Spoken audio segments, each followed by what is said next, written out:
दुनिया भर में लाखों लोग साइकिल का इस्तेमाल करते हैं, लेकिन साइकिल चलाने के कारण अलग अलग होते हैं। साइकिल का इस्तेमाल एक्सरसाइज, यातायात या फिर रेस आदि में किया जाता है, तो वहीं कुछ लोग केवल शौक के लिए साइकिल चलाते हैं। साइकिल चलाना भले ही आपको एक कला लगती हो, लेकिन वास्तव में ये विज्ञान है।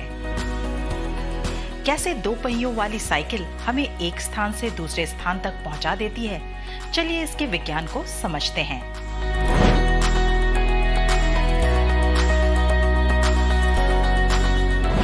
साइकिल हमारे शरीर द्वारा उत्पन्न ऊर्जा को काइनेटिक एनर्जी यानी कि गतिज ऊर्जा में बदल देती है।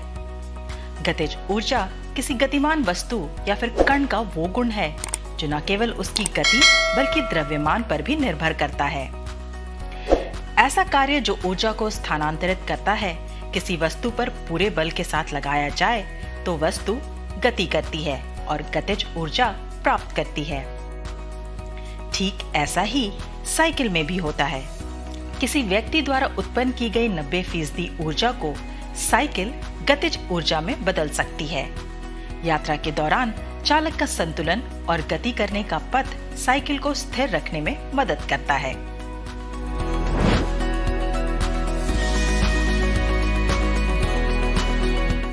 साइकिल का पहिया और जिस दूरी पर ये घूमती है, एक साधारण मशीन का उदाहरण है।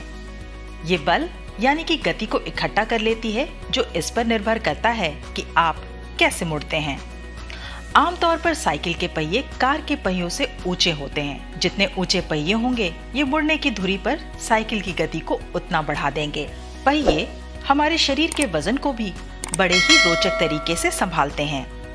अगर साइकिल के पहिए पूरी तरह से ठोस होते तो बैठते ही ये नीचे गिर जाते और आपको संभालने के लिए पीछे की ओर धक्का देते।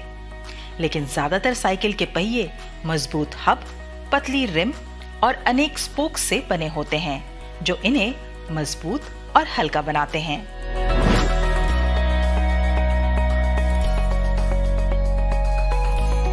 पैडल मारकर आप चाहे कितनी ही तेजी से साइकिल चला लें, लेकिन रुकने की भी जरूरत पड़ती है। साइकिल में लगे ब्रेक्स साइकिल को रोकने के लिए घर्षण बल का उपयोग करते हैं। जैसे ही हम ब्रेक लगाते हैं, साइकिल के अगले और पिछले पहियों के रिम पर मौजूद रबर क्लैंप धीरे से पहियों को रगड़ते हैं।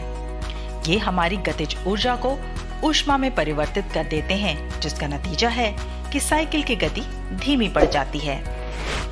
कोई भी दो पहियों वाली मशीन मोमेंटम, गति और घर्षण बल का उपयोग करती है और ऊर्जा को परिवर्तित कर चालक को उसकी मंजिल तक पहुंचा देती है।